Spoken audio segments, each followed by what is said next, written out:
ketika itu saya melihat ini sebuah pandemi yang harus disikapi dengan baik. Istilahnya kan ini seperti dream ya Pak ya, mimpi ya. Wedding itu kan sebuah dream gitu. Ketika ini harus di-cancel atau di-postpone itu menyangkut banyak hal. Tapi yang kita bisa sikapi adalah kita membantu mereka untuk bagaimana wedding mereka tuh tidak cancel 100%. Dalam artian misalnya holy matrimony atau pemberkatan saja.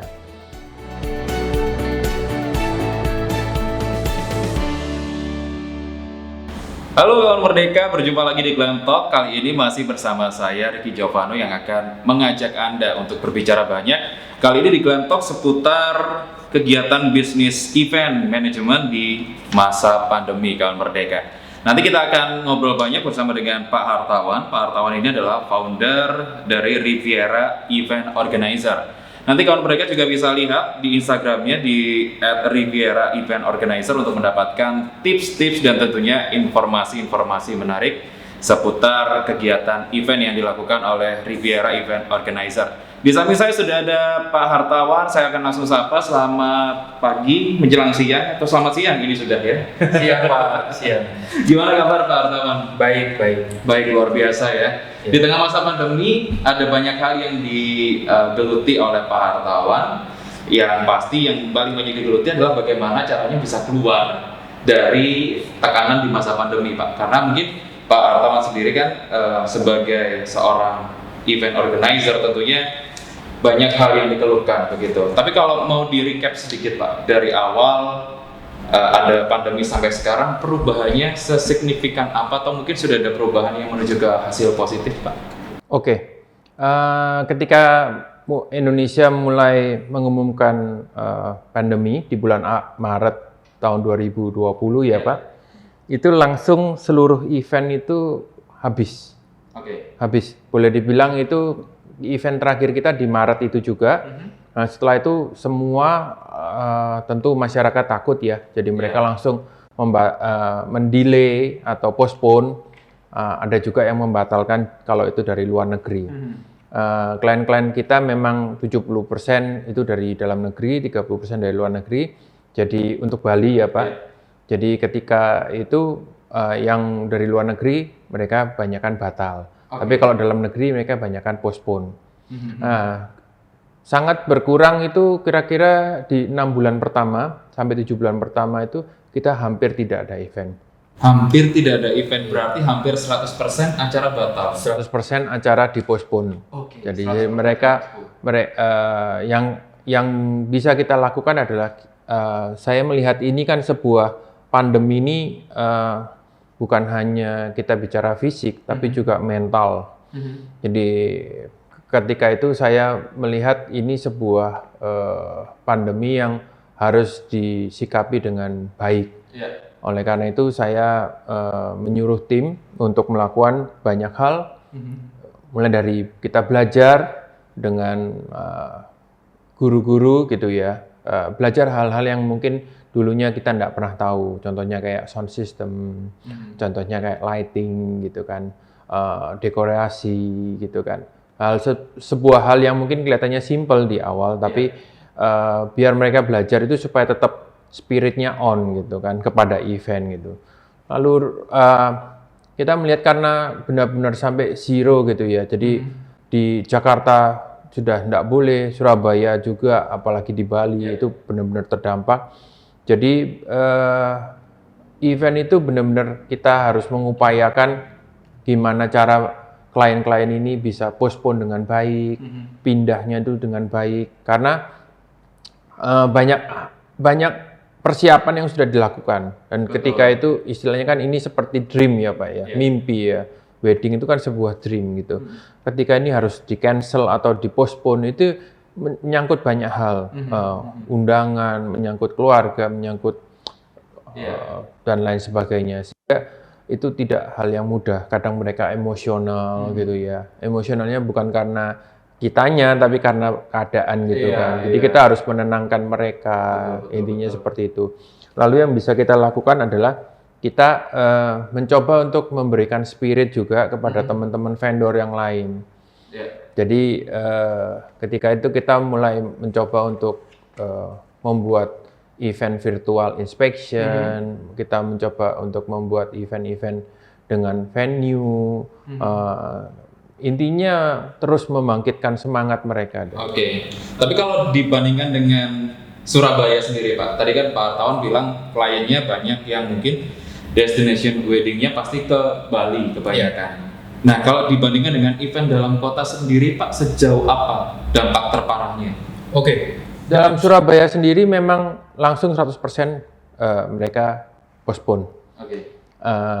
Sekitar 60% itu cancel. Dan mereka harus rearrange segalanya. Tapi yang kita bisa sikapi adalah kita membantu mereka untuk bagaimana wedding mereka tuh tidak cancel 100%. Dalam artian misalnya holy matrimony atau pemberkatan saja. Karena buat beberapa couple, tanggal-tanggal itu kan mereka sudah konsultasikan dengan keluarga dan lain sebagainya. Jadi kita mencoba untuk mengadakan seremoninya saja atau pemberkatannya saja. Sedangkan untuk receptionnya atau celebrationnya nanti deh setelah pandemi gitu. Oke. Tapi kalau begini Pak Hartawan, kita kan mungkin ada yang belum menikah kaum merdeka, mungkin ada yang masih melajang dan mungkin soon akan menikah begitu. Tapi bagaimana Pak kalau misalkan ada di situasi yang kita semua udah persiapkan dengan matang nih, venue, lalu hotel dan juga vendor-vendor yang lain kita sudah sewa semua. Tapi tiba-tiba di hari H ada pandemi seperti itu. Apakah memang sebenarnya tuh ada kompensasi yang harusnya diberikan oleh hotel, oleh venue, oleh vendor seperti itu Pak? Oke. Pandemi ini adalah sebuah force majeure. Jadi ketika kita bicara sebuah kontrak resmi dengan venue atau dengan vendor lainnya, di situ tertera force majeure. Dengan kita juga ada kontrak klausul force majeure. Nah, ketika force majeure terjadi, maka yang dilakukan adalah kita bicarakan kekeluargaan dulu. Atau misalnya kayak tadi, misalnya contohlah klien nyata ya, itu ada yang di tanggal 10 April, Pak. Waktu itu saya ingat banget, ini 10 April, wow udah dekat lah. Undangan sudah disebar ya kan, semua DP udah lunas semua, pembayaran sudah lunas semua. Terjadi seperti itu adalah kita approach one to one kepada vendor-vendor dan terutama kepada pihak hotel atau venue untuk bisa postpone, jadi tidak menghanguskan, tapi postpone, menggeser tanggal. Nah, untunglah bahwa di semua vendor dan venue mereka sangat mengerti ya, karena ini juga first major, jadi mereka mau untuk memundurkan. Nah, ini tinggal dilihat dari klien, dari couple, mereka maunya mundur ke tanggal berapa, sehingga bisa dilakukan arrangement gitu. Oke, berarti sebenarnya masuk ke force majeure pun tidak harus terlalu dipusingkan ya, kalau misalkan kondisinya memang kawat darurat seperti yang diceritakan Pak Hartawan tadi. Tapi saya mau masuk ke timnya Pak Hartawan sebagai I.O. Pak. 1 tahun terakhir ini kan berat ya, maksudnya I.O. ya kan, hidupnya juga bisa dibilang hanya dari event gitu. Tapi kalau semisal event harus berhenti sekian lamanya Pak, survive apa yang dilakukan sama pihaknya Pak Hartawan gitu? Oke, yang kita lakukan kebanyakan adalah kita melakukan efisiensi. Efisiensi saya seminim mungkin untuk mengurangi karyawan dan mengurangi gaji mereka. Dalam artian kalau kita tahu contoh di Bali ya Pak, banyak itu teman-teman yang unpaid leave atau cuti tidak berbayar. Nah, itu tidak kita lakukan. Jadi saya juga kepingin menjaga spiritnya tim saya, jadi kita tetap melakukan pembayaran dengan baik dan lain sebagainya. Nah, tapi efisiensi yang kita lakukan misalnya dari operasional, meeting itu udah pasti dengan online kan. Nah, kita juga melakukan penyesuaian dari kos-kos yang lainnya. Sehingga saya meminimalisasi untuk mengurangi karyawan atau memotong gaji mereka.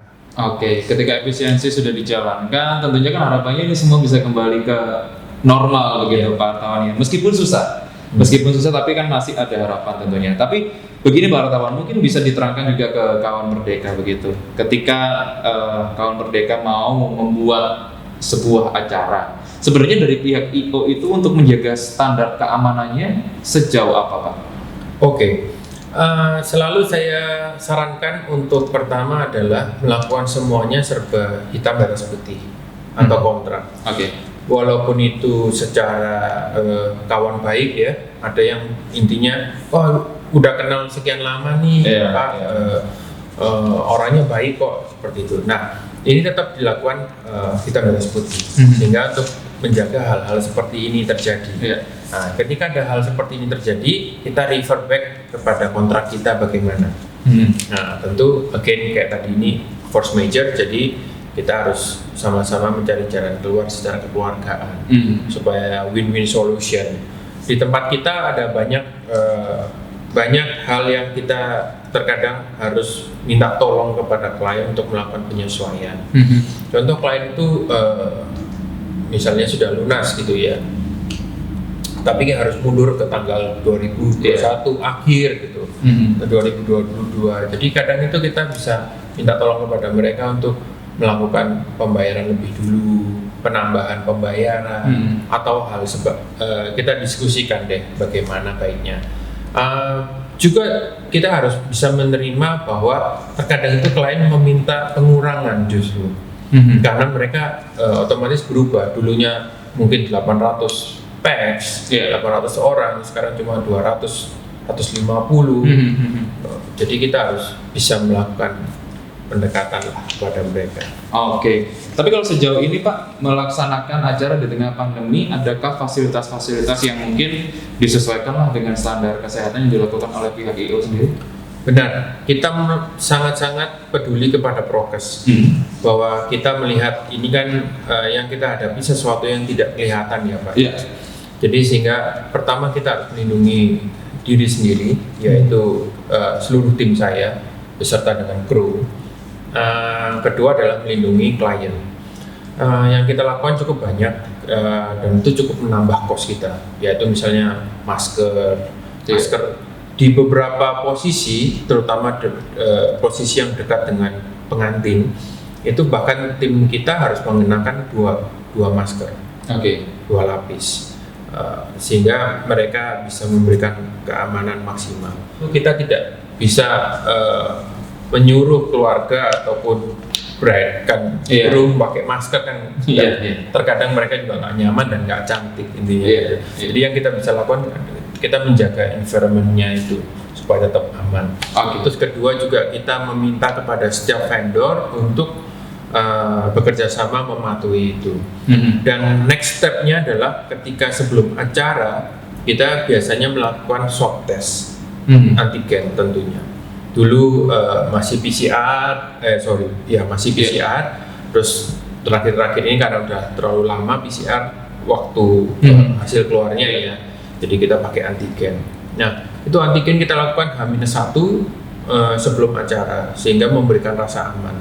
Dan di situ juga merupakan screening kita. Jadi ketika misalnya ada vendor atau ada kru kita yang reaktif, belum tentu positif ya Pak, reaktif, maka langsung kita suspend mereka atau melarang mereka untuk datang kepada acara tersebut sehingga memberi kenyamanan lah. Jadi dari pihak IO sendiri sebenarnya sudah memberikan fasilitas-fasilitas yang mestinya sudah sesuai juga dengan protokol kesehatan begitu ya? Sangat-sangat. Kita harus sangat mematuhi. Berarti ini tergantung pada sebenarnya sih dari kliennya sendiri gitu ya. Sebenarnya tidak usah ada rasa takut.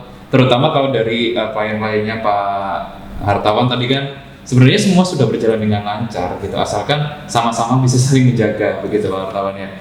Tapi kalau kita berbicara soal Menteri Pariwisata sekarang Pak Sandiaga Uno yang kemarin sudah menyatakan bahwa boleh kok event offline per bulan Juli begitu. Gimana kalau tanggapannya Pak Hartawan? Sebetulnya Pak Menteri bilang per bulan Juli itu untuk event yang skala sangat besar Pak. Sedangkan untuk skala wedding atau social event sebetulnya sekarang sudah diperbolehkan 50% dari kapasitas venue. Dan itu diperbolehkan sejak Februari akhir kemarin. Nah, itu membawa dampak yang cukup besar untuk kita. Event-event saya lihat dan saya rasakan sudah mulai bergulir ya, Iya. baik itu Jakarta, Surabaya maupun Bali. Dan kita melihat dampaknya sangat besar, terutama untuk kayak di Bali yang merupakan destination wedding. Karena orang-orang sekarang dengan vaksinasi dan Bali yang boleh dibilang sekarang sudah 70% divaksin, Pak, itu memberi rasa aman juga kepada mereka. Dan Juli ini nanti kelihatannya akan open untuk vaccinated turis ya, Pak. Sehingga itu akan membantu membangkitkan lagi event-event internasional. Oke. Dan apakah nanti kedepannya juga akan ada lebih ditambah lagi Pak kerjasama dengan vendor-vendor mungkin, atau secara khusus ada kerjasama dengan vendor-vendor yang sebelumnya tadi tidak ada, misalkan dengan penyedia pelayanan kesehatan dan sebagainya, apakah seperti itu nantinya? Betul. Jadi sejak September tahun lalu kita sudah bekerja sama kalau di Bali dan Jakarta serta di Surabaya, tapi yang lebih masif Jakarta dan Bali, Pak. Itu kita bekerja sama dengan pelayanan kesehatan atau klinik atau rumah sakit di masing-masing kota untuk bisa melakukan swab test antigen itu kepada tamu. Jadi tamu undangan itu benar-benar ketika mereka masuk ke sebuah hotel gitu ya, Pak. Mereka tidak langsung menuju ballroom. Mereka diarahkan dulu ke meeting room untuk di swab test antigen. Jadi mereka dikasih area untuk swab, terus area untuk tunggu. Setelah mereka lolos, barusan mereka diperbolehkan masuk ke dalam ballroom. Nah, itu kita bekerja sama dengan vendor nakes itu. Nah, itu menurut saya sekarang menjadi sebuah tren atau sebuah kebutuhan ya, Pak. Itu bahwa memberikan rasa aman juga kepada semua yang hadir, bahwa yang hadir ini semua non reaktif gitu. Jadi mereka juga aman, karena terkadang kita nggak bisa pungkiri bahwa ketika dalam sebuah resepsi kita harus buka masker, untuk makan, untuk minum. Gitu. Potensi itu akan selalu ada ya, tapi kan ada cara-cara pencegahannya juga, begitu Pak Artawan ya. Oke, kita sekarang berbicara tentang I.O. sendiri, Pak. Saya tuh penasaran sebenarnya. Bisnis I.O. ini kan tidak banyak orang tahu, begitu ya kan. Dan bisa saja kalau kita bisa bilang I.O. juga punya cost yang cukup besar untuk menjalankan bisnis I.O. Kalau Pak Hartawan sendiri melihat bisnis I.O. yang dulu sama yang sekarang, Pak, perbedaan yang paling mencolok dari cara marketing atau media yang digunakan sejauh apa, Pak? Kalau dulu dan sekarang adalah berdasarkan perbedaan yang paling mencolok adalah dari segi layanan. Bahwa sekarang customer itu lebih demand mereka lebih tinggi, atau ekspektasi mereka terhadap I.O. itu lebih tinggi. Contoh dulu itu mungkin mereka dalam hal saya bangun sendirilah, nggak usah kamu bangunin, betul kan? Terus pergi ke salon, saya pergi sendiri, nggak usah ditemenin, intinya gitu. Nah, kalau sekarang udah kita harus morning call kepada mereka, menyiapkan H-1 kita sudah memberitahu mereka, oke, besok persiapannya ini ya, pagi pakai baju ini, nanti sore bawa bajunya yang ini, seperti itu. Jadi dari segi service. Yang kedua adalah dari segi modal. Kalau dulu boleh dibilang buka I.O. gampang ya tanpa modal gitu ya. Sekarang ini enggak, karena kita harus bersiap untuk invest atau bersiap untuk bagi yang mau buka I.O. harus siap-siap untuk media sosialnya harus kuat, harus kencang, harus rapi, di manage dengan rapi, harus ada advertising cost, harus ada promotion cost, harus ada kecantikan dalam sebuah timnya gitu. Itu yang jadi pembedanya. Tadi kalau Pak Hartawan bilang harus ada cost begini begitu ya kan. Tapi kalau ditarik dari itu semua, Pak, investasi terbesar untuk menjadi seseorang yang berkecimpung di bisnis I.O. untuk menghadapi event, apalagi yang new normal ya Pak, itu investasi besarnya nanti akan seperti apa? Kira-kira akan di bidang apa begitu? Investasi terbesar sebetulnya bukan uangnya. Investasi terbesar sebetulnya adalah passion atau hatinya. Karena kalau kita bicara I.O. ini kan hospitality. Anda boleh punya tim yang baik, tapi kalau ketika Anda tidak punya mental hospitality yang baik, Anda nggak bisa melayani klien Anda karena kita melayani orang itu berbeda-beda banget. Betul. Nah, itu perlu jiwa hospitality banget, yang cukup tinggi gitu. Jadi ketika mereka mau mendengarkan keluh kesah mereka, saya itu butuhnya ini. Kadang bukan bisa di-solve dengan uang, tapi kadang kita mendengarkan, bride itu kepinginnya gimana sih? Terkadang bukan bride dan groom yang menjadi problem, adalah orang tua dan orang tua. Beda aja apalagi. Benar kan? Jadi kan kita harus bisa menjadi penengah di situ, bisa memberikan masukan yang baik kepada sisi A dan sisi B, intinya gitu. Nah, itu yang menjadi modal yang paling besar sih menurut saya. Tapi kalau real case Pak, pernah ada nggak? Mungkin bisa dicontohin begitu. Contoh kasus yang ini kok sampai benar-benar susah banget ditaklukkan begitu. Ada nggak satu kasus yang seperti itu? Ya, ada. Kembali lagi saya bicara itu yang paling susah sebetulnya kadang bukan bride and groom, adalah family. Jadi kita pernah kasus H-7 hari kurang lebih itu hampir batal oleh karena permasalahan yang cukup simpel. Apa itu Pak? Gaun dari mama dan mama bride dan mama groom, bahwa gaunnya ini warnanya tidak sesuai. Jadi misalnya mereka kadang itu beli kain bareng Pak, beli kain bareng gitu kan, untuk seragam jahitnya misalnya warna champagne gitu. Nah, kelihatannya ada satu yang kurang sesuai atau tidak sesuai dengan nama, akhirnya menjadi problem. Tapi masalah gaun aja. Mungkin buat kita kan, waduh, cukup konyol gitu. Tetapi terkadang ya itu sesuatu yang di luar dari kemampuan kita. Nah, di situ kita harus bisa ambil alih atau kita harus bisa menjadi penengah. Jadi cukup susah untuk menjadi seseorang yang berkecimpung di bisnis IO ya Pak Hartawan. Cukup susah. Perlu mental baja banget. Mental baja. Karena under pressure-nya banget, terutama hari H1 atau di hari H gitu kan. Kita tentu nggak sering mendengar kata-kata Bradzilla atau Groomzilla gitu kan. Intinya ketika hari H itu seseorang ketika under pressure tuh reaksinya berbeda-beda. Kadang mereka melihat ada orang yang begitu detail Pak. Jadi dia melihat bunga dia itu keliru sedikit gitu kan, itu udah emosi, langsung emosi dan semuanya akhirnya kena gitu. Jadi yang salah misalnya vendor bunga gitu kan, tapi IO kena, nanti band kena, MC kena gitu kan, make up kena, baju kena, marahin semua gitu. Nah ini jadi betul. Sekarang ini terjadi seperti itu. Tapi itu reaksi ya, maksudnya manusia. Jadi itulah diperlukan pengalaman. Bagaimana kita bisa overcome itu? Bagaimana kita bisa menjelaskan dengan baik? Terus ada tipe-tipe yang harus kita kalmkan atau tenangkan dengan cara seperti apa? Seperti itu. Oke. Baik. Dan semoga mungkin untuk kawan Merdeka punya acara mungkin ya ke depan mungkin bisa mempelajari pengalaman-pengalaman yang sudah pernah ada. Intinya sih semua bisa dibicarakan dengan baik. IO pun juga tidak akan lepas tangan kalau ada permasalahan ya Pak ya, seperti Pak Hartawan yang ceritakan tadi. Tapi kalau Pak Hartawan begini, ini mungkin ada kawan Merdeka yang juga kepengen tahu kalau semisal kepengen nanya-nanya seputar Riviera Event Organizer atau mungkin sekedar konsultasi begitu, bisa kemana Pak Hartawan? Siap, kita ada Instagram Riviera Event Organizer, sambung semua tanpa spasi. Di situ bisa kita ada 4 kota, Jakarta, Surabaya, Bali, dan Manado. Bisa ada tim kita yang siap untuk melayani, membantu.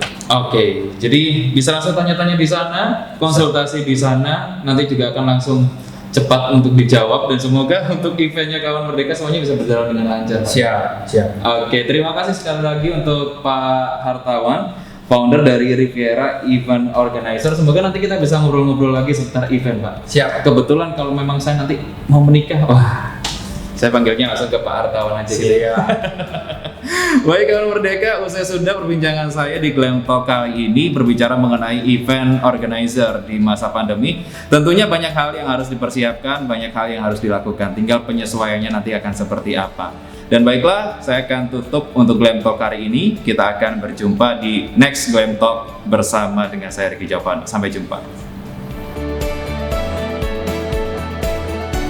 106,7. Merdeka FM, musik terbaik 90-an hingga kini.